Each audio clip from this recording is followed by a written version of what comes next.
Bonjour et bienvenue à toutes et à tous à notre webinaire sur les actualités sociales RH 2019. Notre experte Farida El Kantouche va assurer la présentation. Elle fait suite au petit déjeuner du 5 février que nous avions animé avec le cabinet d'avocats Gilles Loiret-Nouel. Alors la présentation va durer 1 heure, elle est assez dense. On ne va pas perdre de temps, mais ça signifie que nous n'aurons peut-être pas le temps suffisant pour répondre à vos questions en direct. En revanche, posez-les quand même via l'onglet questions de chat dans votre pavé de commande à droite de votre écran et nous y répondrons plus tard par email. Je vous laisse au webinaire. Bon webinaire à tous. Et bonjour Farida. Bonjour à tous, Farida El Kantouche, consultant expert chez Hemming.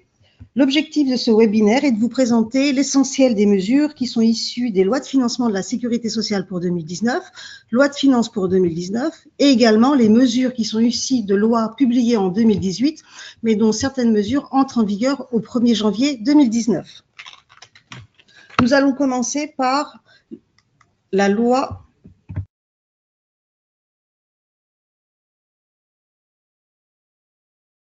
concernant la loi de financement de sécurité sociale qui a mis en place une mesure de réduction de cotisation salariale sur la rémunération des heures supplémentaires.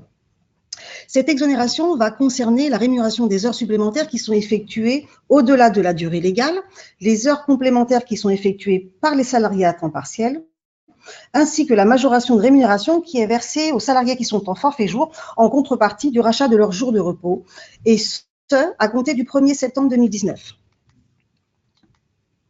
En cas de non-respect des conditions définies plus haut, il y aura une remise en cause de l'exonération salariale par les URSSAF. Il n'est pas prévu de réduction de cotisation patronale uniquement pour les entreprises de moins de 20 salariés pour lesquelles va subsister la déduction forfaitaire patronale.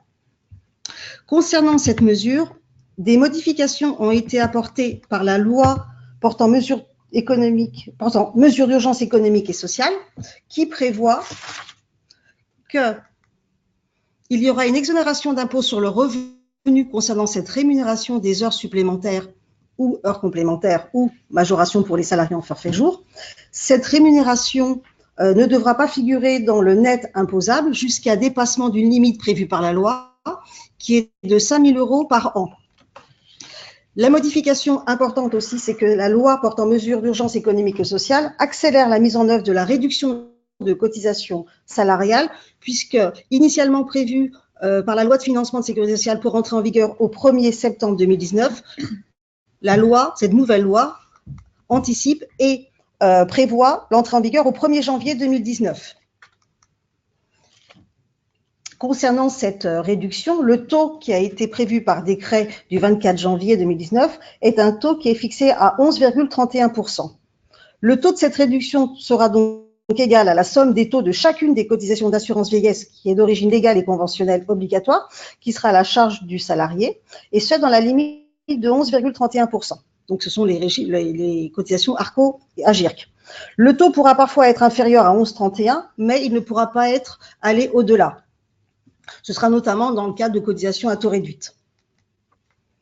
Vous avez un décret du 28 décembre 2018 concernant cette fois-ci le renforcement de la réduction générale des cotisations, plus simplement appelée réduction Fillon, mais aujourd'hui on parle de réduction générale de cotisations et contributions, qui va effectivement changer à compter 2020, mais à titre transitoire pour l'année 2019, puisqu'il y a la suppression du CICE et du CITS, qui entraîne le renforcement de cette cotisation. Au 1er janvier 2019, le SMIC horaire est porté à 10,03 pour un SMIC mensuel de 1 521,22. Le champ des cotisations patronales est étendu sur l'année 2019, mais en 2 temps. Premier temps, à compter du 1er janvier jusqu'au 30 septembre 2019, vont être ajoutées les cotisations patronales de retraite à AGIRC-ARCO, qui représentent pour le cas général 6,01 points au niveau du SMIC. À compter du 1er octobre, on étend le champ aux cotisations patronales d'assurance chômage, hors AGS. Et dans certains cas particuliers qu'on va voir plus avant, vous avez effectivement l'extension qui se fait de façon définitive dès le 1er janvier 2019. Compte tenu de l'extension de cette réduction à de nouvelles cotisations patronales, voici les valeurs maximales du coefficient C qui vont être fonction des périodes et si périmètre complet il y a. Les slides vous seront adressés. En résumé, pour le cas général, il va falloir appliquer 2 coefficients pour l'année 2019. Pour les entreprises de plus de 20 salariés, au 1er janvier 2019, la réduction a été étendue donc aux contributions patronales Agirc-Arrco qui représentent 6,01 points. Et on aura donc un coefficient à 0,2849. Au 1er octobre 2019, pour tenir compte de l'intégration des cotisations d'assurance chômage dans le coefficient, celui-ci va être porté à 0,3254. Depuis, la loi de financement de sécurité sociale pour 2019 a supprimé un certain nombre de dispositifs d'exonération de cotisations et les a remplacés pour les employeurs du secteur privé par la réduction effectivement générale de cotisations en périmètre complet. C'est-à-dire que la réduction cotisation chômage sera étendue dès le 1er janvier 2019 et pas au 1er octobre 2019 pour les rémunérations qui sont versées soit dans le cadre d'un contrat d'apprentissage, soit dans le cadre d'un contrat de professionnalisation pour les salariés âgés de plus de 45 ans. Les rémunérations qui sont versées par les associations intermédiaires et également pour celles versées par les ateliers et chantiers d'insertion et pour certains employeurs du régime agricole. Pour ces cas, la réduction donc Fillon va s'appliquer en périmètre complet et ce dès le 1er janvier 2019. Elle ne s'appliquera pas en 2 temps. Elle sera au global dès le 1er janvier. Donc ça concerne effectivement les mesures d'exonération de cotisation. Autre mesure importante pour les cotisants, en matière de contrôle URSSAF. La loi de financement de sécurité sociale vient apporter des modifications. Alors, première modification concerne la durée de conservation des documents nécessaires au contrôle. Elle prévoit que le cotisant doit conserver pendant une durée de 6 ans, à compter de l'établissement et de la réception des documents, les documents qu'il doit tenir à disposition des inspecteurs de recouvrement. 6 ans, c'est quand même 2 cycles de contrôle. On se demande pourquoi on devrait les conserver 6 ans, mais la loi prévoit effectivement que c'est ce délai qui doit être opposable aux cotisants. Deuxièmement, concernant la mise en demeure. Actuellement, à l'issue du contrôle, le cotisant reçoit une mise en demeure qui lui donc notifie les redressements et lui réclame donc le montant des cotisations à payer ainsi que les majorations. Elle est adressée normalement par lettre recommandée avec accusé de réception. La loi prévoit que désormais, cette mise en demeure pourra être envoyée par tout moyen donnant date certaine à sa réception à l'employeur. Ce sera vraisemblablement le cas, un envoi par recommandé électronique. Troisième mesure importante, concernant la prolongation du délai de réponse à la lettre d'observation. Lorsque un contrôle est diligenté par les inspecteurs du recouvrement, à l'issue du contrôle, il notifie aux cotisants une lettre d'observation qui va récapituler l'ensemble des redressements ou des crédits envisagés. Et à compter de la réception de la lettre d'observation, le cotisant a 30 jours pour faire valoir ses observations à l'inspecteur.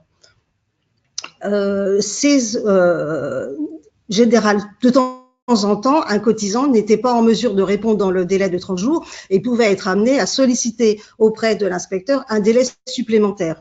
Ce délai, l'octroi de ce délai était laissé à l'appréciation de l'inspecteur. Donc, si l'inspecteur n'avait pas du tout envie que le contrôle dure plus longtemps, il pouvait effectivement refuser. Aujourd'hui, la loi prévoit que c'est inscrit dans le Code de la sécurité sociale. Cette possibilité est donnée aux cotisants, cette fois-ci, de demander une prolongation du délai. Et c'est codifié dans le Code de sécurité sociale désormais. Il est dit aussi que cette prolongation de délai sera exclue pour les personnes ayant recours à des montages qui relèvent de l'abus de droit et pour celles qui auraient recours au travail dissimulé ou à la dissimulation d'activité. Pour rappel, depuis la loi de simplification et de clarification du droit de 2009, la possibilité de sanctionner l'abus de droit a été calquée sur le dispositif qui existait en matière fiscale. Ainsi, au cours d'un contrôle URSSAF, les inspecteurs pouvaient écarter, comme ne leur étant pas opposable, tout acte pourtant légal afin de restituer le caractère véritable de l'opération sans que l'acte en cause soit fictif ou soit qui n'a été passé en vue d'éluder ou d'atténuer le paiement de cotisation.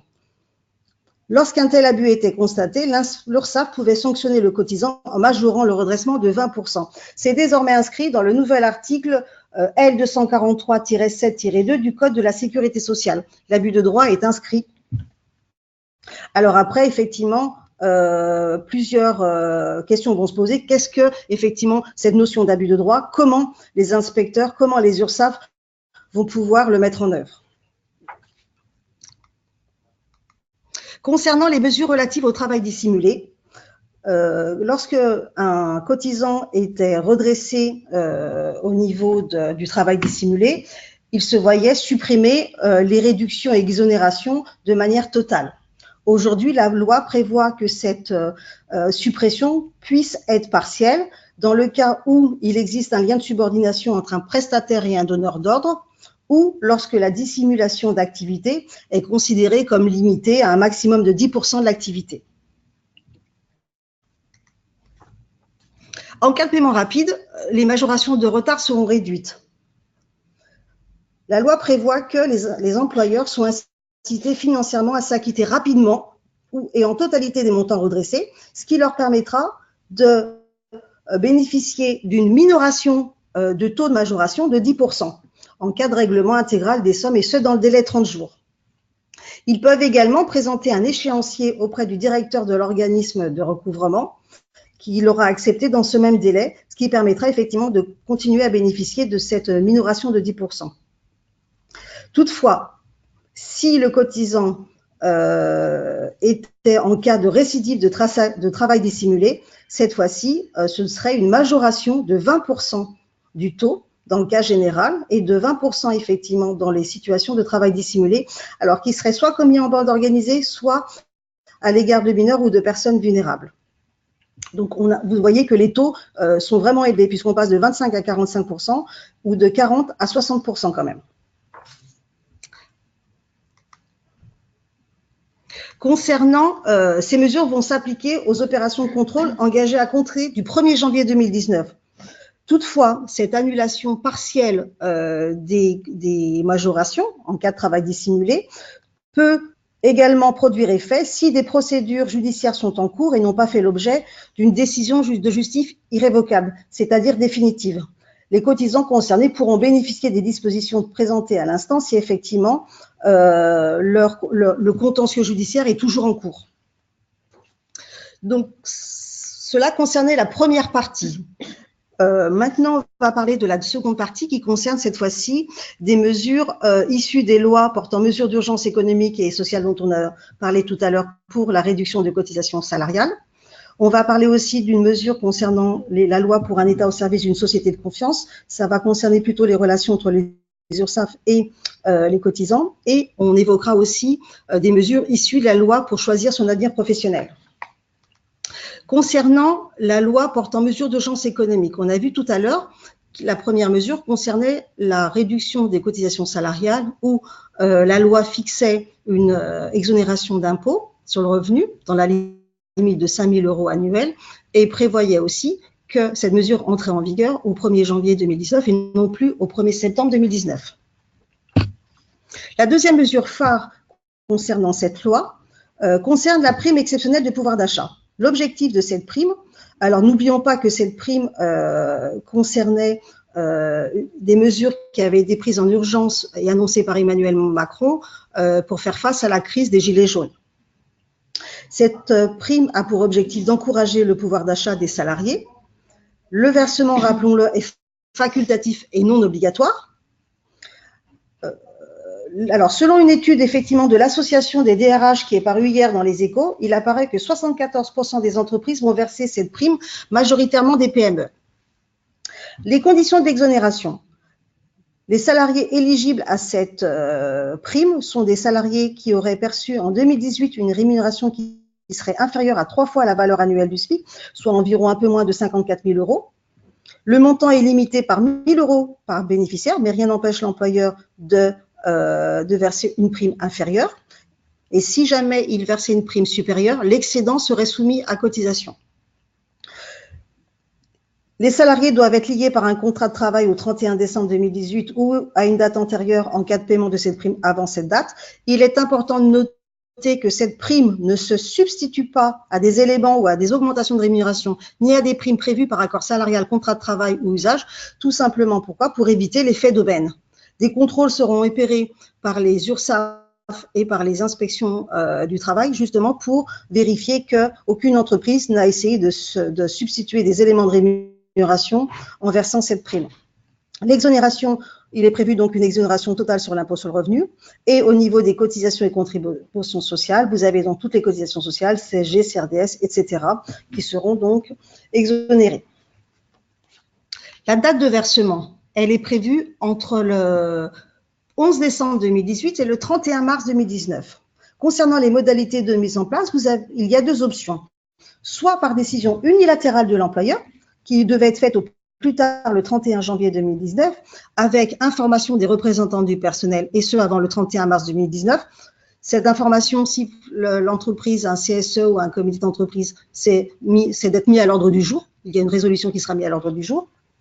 Et si effectivement l'employeur n'opte pas pour une décision unilatérale, mais il veut que cela transite par un accord d'entreprise ou de groupe, cette possibilité lui est offerte aussi, mais bien entendu avant le 31 mars. Vous avez deux instructions ministérielles qui sont parues. Alors, une instruction ministérielle du 4 janvier qui est sous forme de questions-réponses. Et en complément de cette instruction, vous avez une nouvelle instruction qui est parue le 6 février 2019 qui vient compléter celle du 4 janvier. Vous avez un exemple qui vous est mis avec différentes questions qui sont posées. Je vous ai mis juste un extrait, donc des questions qui portent sur est-ce que la prime doit être versée aux mandataires sociaux? Est-ce que les intérimaires peuvent bénéficier de cette prime? Est-ce que cette prime et cette exonération sont applicables pour les employeurs établis en Outre-mer?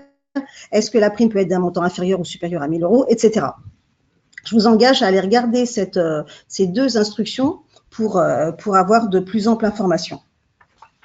Donc, ça concernait la loi portant mesures urgence économique et sociale.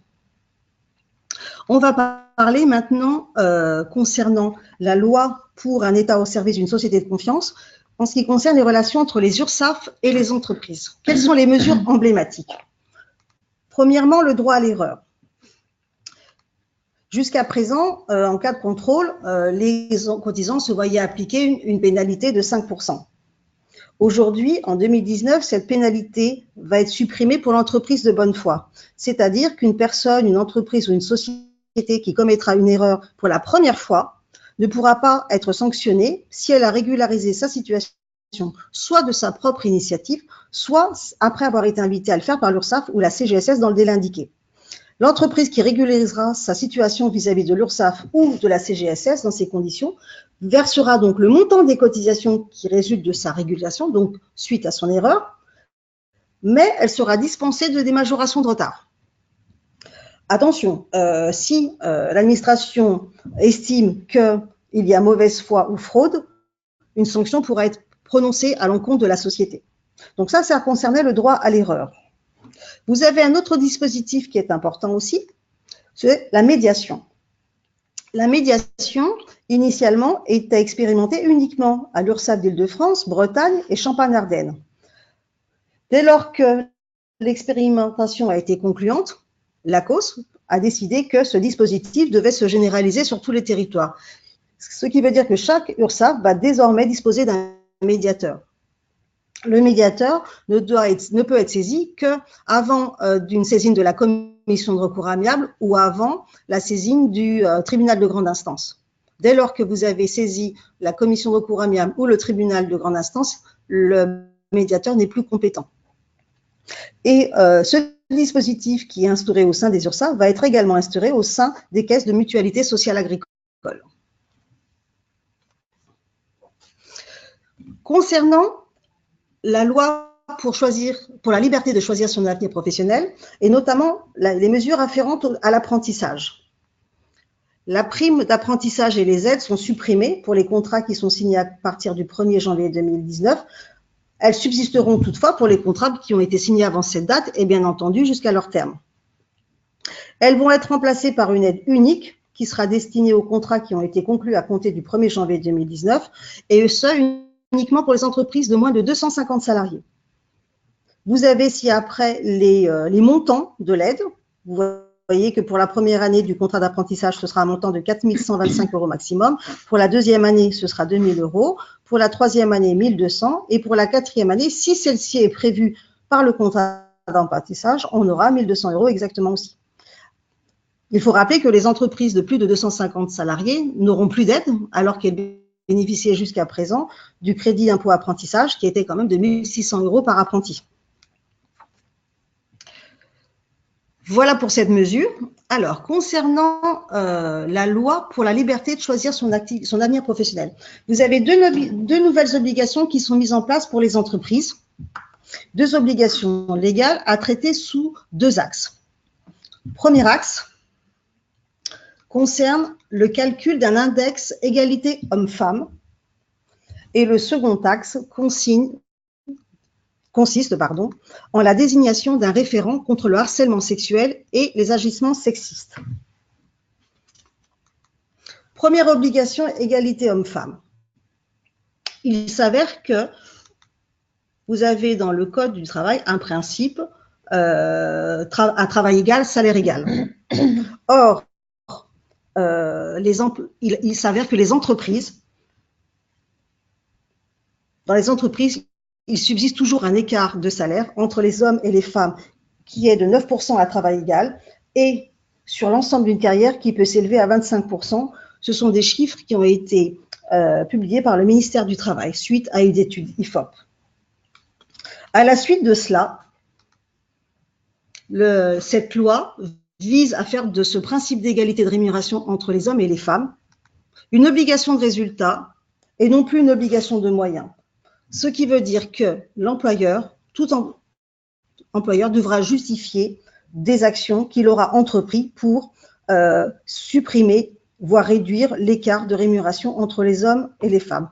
Comment? Par une mesure, le calcul d'indicateurs égalité homme-femme. Deuxièmement, en publiant des résultats, donc une transparence, puisqu'il devra publier des résultats. Et troisièmement, en apportant des corrections correctives. On va détailler effectivement toutes ces mesures. Nous avons donc un décret du 8 janvier 2019 qui vient préciser les modalités de calcul et le barème des indicateurs de l'égalité entre les hommes et les femmes en entreprise. Quand la publication doit intervenir pour les entreprises de plus de 1000 salariés, les entreprises devront publier l'index, donc la note qu'elles auront obtenue au 1er mars 2019. Pour les entreprises de plus de 250 salariés, ce sera au 1er septembre. Et pour les entreprises de plus de 50 salariés, ce sera au 1er mars 2020. Vous voyez que la publication de cet index est obligatoire et le calendrier est échelonné en fonction de l'effectif de l'entreprise. On va revenir sur les 5 indicateurs clés pour les entreprises de 250 salariés et plus.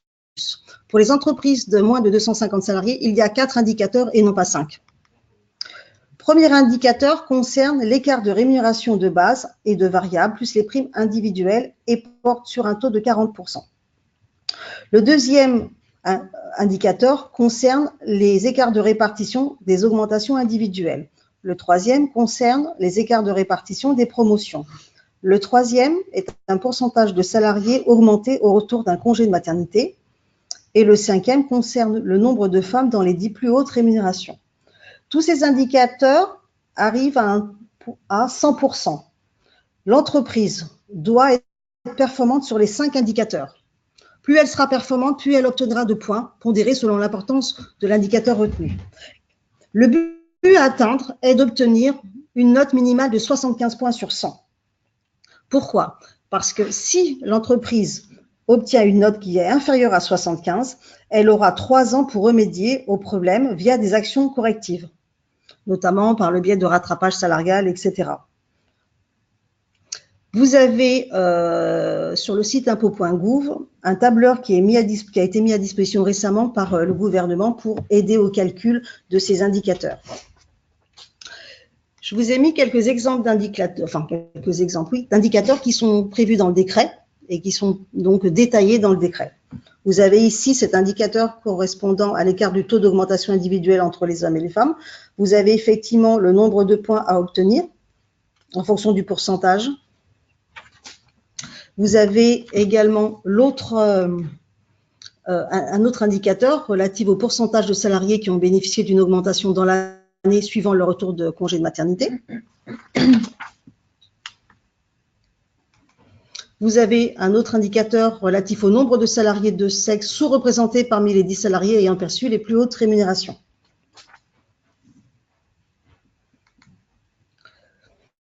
Bien entendu, les entreprises doivent calculer cet index. 2 sanctions possibles. Une sanction avec un double axe. On a une sanction d'image avec la publication chaque année de la note de l'index sur la page Internet de l'entreprise. La question va être de savoir comment publier cette note. Dès lors qu'elle est supérieure à 75, la question ne va pas se poser, mais c'est dès lors qu'elle sera inférieure à 75, c'est comment effectivement, sur son site Internet, la mettre en avant ou non. Les sanctions, elles sont financières aussi et proportionnelles aux résultats. Elles peuvent s'élever jusqu'à 1% de la masse salariale. Les entreprises ont donc 3 ans pour se mettre en conformité à compter de la publication de la première note, puisque chaque année, elles devront publier la note au 1er mars. Les entreprises de plus de 1000 salariés se verront appliquer des pénalités à compter du 1er mars 2022 si elles n'ont pas une note supérieure à 75 ou si elles n'ont pas effectivement aussi mis en place des actions correctives. Pour les entreprises de plus de 250 salariés, ce sera également au 1er mars 2022 et pour les plus de 250 salariés, ce sera au 1er mars 2023. L'objectif 2022, c'est tout simplement que les entreprises soient vigilantes au risque de la sanction financière à laquelle elles seront exposées si, effectivement, elles n'atteignent pas les résultats satisfaisants au 1er mars 2022. Il est prévu que la DIRECCTE puisse aussi donner 1 an supplémentaire dans le cadre d'un délai, notamment pour les petites entreprises, et la sanction sera notamment proportionnelle aux efforts qui seront fournis par l'entreprise depuis les 3 ans. Ce délai de 3 ans doit permettre aux entreprises de mettre en place des mesures correctrices. Exemple, rattrapage salarial, dans le cas des NAO, conclure des accords justement pour réduire l'écart de rémunération entre les hommes et les femmes. Il est prévu aussi une multiplication des contrôles de la DIRECCTE.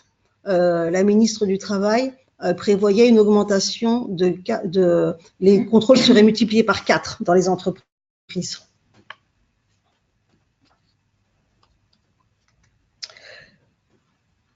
Cette obligation concerne les entreprises de plus de 50 salariés, ce qui veut dire que dès lors qu'une entreprise aura franchi le seuil de 50 salariés, elle va disposer d'un délai de 3 ans pour appliquer ces dispositions. Elle peut donc attendre les 3 ans avant d'effectuer le premier calcul de son niveau de résultat. Donc, cela concernait la première obligation qui relève du calcul d'un index.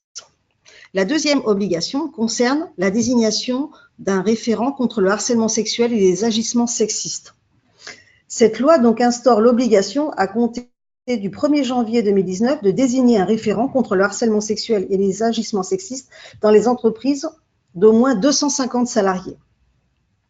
L'objectif est de sensibiliser les entreprises ainsi que les salariés à la lutte contre le harcèlement et les agissements sexistes. Le référent sera chargé notamment d'orienter, d'informer et d'accompagner les salariés en matière de lutte contre le harcèlement sexuel et les agissements sexistes. Alors, donc, on a dit que cette désignation était obligatoire dans les entreprises d'au moins 250 salariés. Et également, dès lors qu'un comité social et économique existe, celui-ci devra désigner un référent. Et ce, au 1er janvier 2019.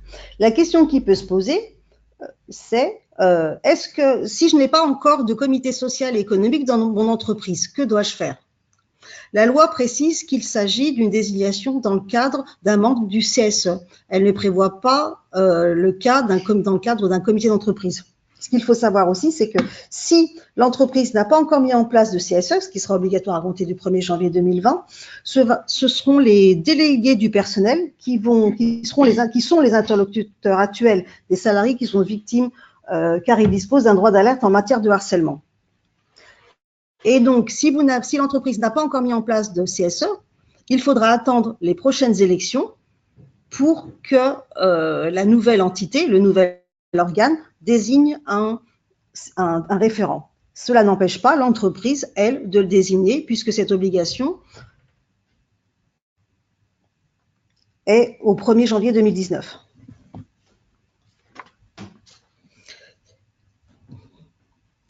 À cette obligation de désigner un référent contre le harcèlement sexuel, vous avez aussi l'obligation d'information et d'affichage. L'affichage ou dans les lieux de travail et dans les locaux où se fait le recrutement. Il faut que ces mesures soient visibles. Quelles informations doivent être affichées? Toutes les voies de recours civiles et pénales qui sont ouvertes aux salariés victimes de harcèlement sexuel ou d'agissements sexistes, les coordonnées des autorités et des services compétents en la matière, dont la liste vient d'être fixée par décret, et le texte de l'article 223-33 du Code pénal qui prévoit les sanctions qui sont pénales applicables en cas de harcèlement sexuel. Cette obligation était déjà présente. Ce qu'il faut savoir, c'est que Hemming va organiser des sessions de formation pour les nouveaux référents RH et CSE en interentreprise et en intra-entreprise. Les premières dates qu'on peut vous proposer de sessions auront lieu à Paris, le 20 mars et le 26 mars, et sur Lyon, ce sera le 21 mars et le 25 mars. Si vous êtes intéressé, vous pouvez vous inscrire auprès de Laurence Pinès. Nous vous avons mis ses coordonnées. Donc, concernant d'autres mesures qui relèvent d'un décret du 28 novembre 2018 qui vient préciser les conditions et les modalités de publication des instructions et circulaires, ainsi que leur caractère applicable et les modalités de leur abrogation. Pour rappel, les circulaires reprennent la doctrine administrative. Auparavant, ce sont des circulaires et elles n'avaient pas de portée normative selon les juges. Maintenant, elles devront être prises en compte. Ce décret nous dit que ces circulaires doivent être publiées sur l'un des supports qui est légalement prévu dans un délai de 4 mois à compter de leur signature. À défaut, elles seront réputées abrogées. Ce qui veut dire que les circulaires et instructions qui ont été signées avant le 1er janvier 2019 seront réputées abrogées au 1er mai 2019 si elles n'ont pas fait l'objet d'une publication d'ici là. Ce qui est important, c'est de savoir que les instructions ou les circulaires qui n'auront pas été publiées sur l'un des supports ne seront pas applicables et leurs auteurs ne pourront pas s'en prévaloir à l'égard des administrés. Ce qui laisse la possibilité à une entreprise qui se voit opposer une circulaire par l'administration, si celle-ci n'a pas été publiée dans les délais et sur les sites, de pouvoir indiquer à l'administration que cette circulaire ne lui est pas opposable. Je vous ai mis les sites sur lesquels ces circulaires doivent être publiés. Vous avez effectivement donc bulletin officiel, fonctionpublique.gouv, voilà. Alors, que doivent mentionner ces sites? Premièrement, déjà, la date de dernière mise à jour de la page donnant accès aux documents et la date à laquelle chaque document a été publié sur le site. Vous avez une mention obligatoire qui concerne effectivement le code des relations entre le public et l'administration, pour lequel, effectivement, il est indiqué que toute personne peut se prévaloir de l'interprétation d'une règle, même erronée, qui est opérée par les documents publiés sur cette page. Il est précisé également que si la page à laquelle ces sites renvoient n'offre pas un accès direct à la liste des documents, elle doit comporter un lien direct vers cette liste qui doit être identifiée par la mention « documents opposables ». Et ces dispositions sont en vigueur depuis le 1er janvier 2019.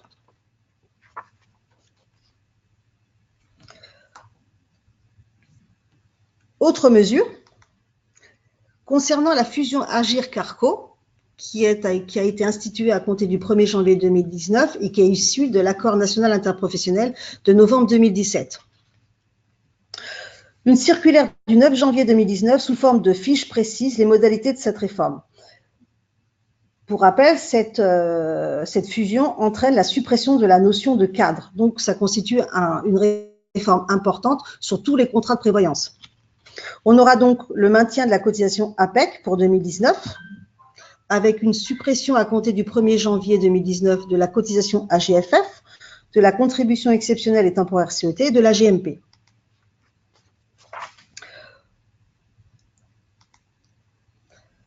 Avant cette fusion, vous aviez 3 tranches, la tranche A, B et C. Aujourd'hui, il n'y a aucune modification sur les éléments de rémunération qui rentrent dans l'assiette. Concernant les tranches, 2 tranches sont prévues. La tranche 1, avec une limite de plafond sécurité sociale au taux de 6,20%, et la tranche 2, qui est comprise entre un plafond de sécurité sociale et 8 plafonds, et ce au taux de 17%. Concernant les taux de cotisation, vous avez la mise en place de 2 nouvelles contributions, avec un taux d'appel de 127%. Vous avez donc création de la contribution d'équilibre général, la CEG, et la contribution d'équilibre technique, CET, avec un régime unifié pour une répartition 60% employeurs et 40% salariés. En résumé, vous avez donc effectivement un schéma répertoriant les assiettes et taux au 1er janvier 2019.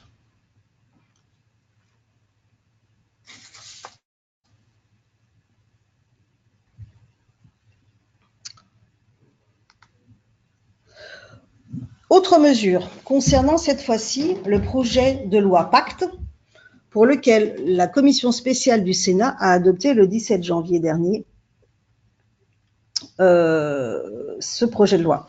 Alors, concernant les accords d'épargne salariale ou les plans d'épargne retraite, les sénateurs de la commission ont aligné tous les taux dérogatoires du forfait social sur celui de 10%. Vont être concernés tout ce qui est les versements qui sont issus de l'intéressement et de la participation, également les contributions des employeurs au PERCO et au PER, et dont le taux passerait de 16% à 10%. Concernant le taux qui serait applicable au SCOP, il est rehaussé puisqu'il passe de 8% à 10%. Concernant l'épargne retraite, la commission a créé un nouveau cas de déblocage anticipé pour les PER et les PERCO, concernant les travaux d'aménagement de la résidence principale qui sont destinés à compenser la perte d'autonomie. Enfin, le Sénat a rétabli l'obligation qui avait été supprimée par l'Assemblée nationale de coupler la mise en place d'un PERCO à celle d'un plan d'épargne entreprise. Voilà pour les mesures qu'on voulait vous présenter dans le cadre de cette présentation. J'espère que cela aura été clair et pourra vous aider dans votre fonctionnement. N'hésitez pas à nous poser les questions et nous essaierons d'y répondre dans les meilleurs délais.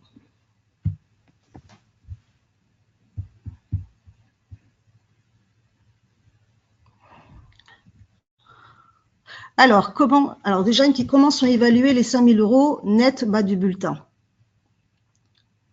Les 5 000 €, effectivement, ça va concerner les majorations des heures supplémentaires. Vous ne pourrez pas les mettre dans le net imposable. Concernant la présentation du bulletin de paye, je reviendrai vers vous pour ce point-là.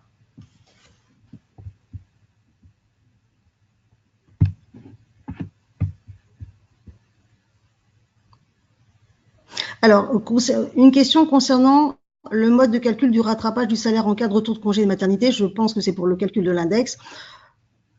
Ce n'est pas encore prévu dans nos prérogatives. Il faudrait qu'on en parle plus précisément.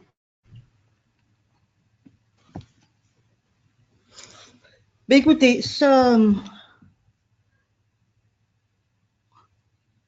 sur quoi doit-on publier les index égalité hommes-femmes?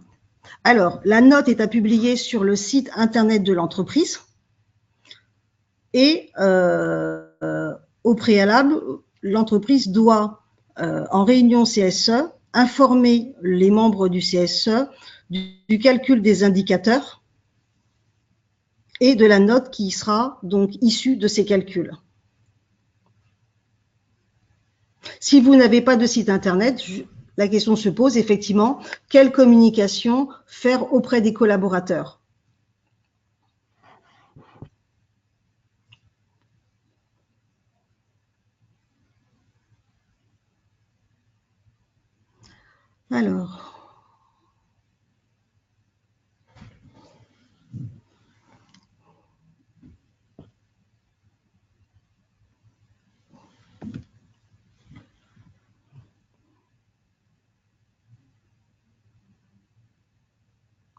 Alors, faut-il intégrer ces index au rapport de situation comparée? Nous reviendrons vers vous pour cette question qui nécessite de plus amples recherches. Voilà, écoutez, nous vous remercions pour votre participation et puis nous allons essayer de répondre à toutes vos questions. Merci à vous. Bonne journée à tous. Et nous vous enverrons à chacun la présentation PowerPoint qui vient d'être faite. Et vous pouvez aussi revisionner le webinaire. Vous recevrez un mail avec l'accès directement à la vidéo et aux slides. Merci beaucoup. Excellente journée à tous.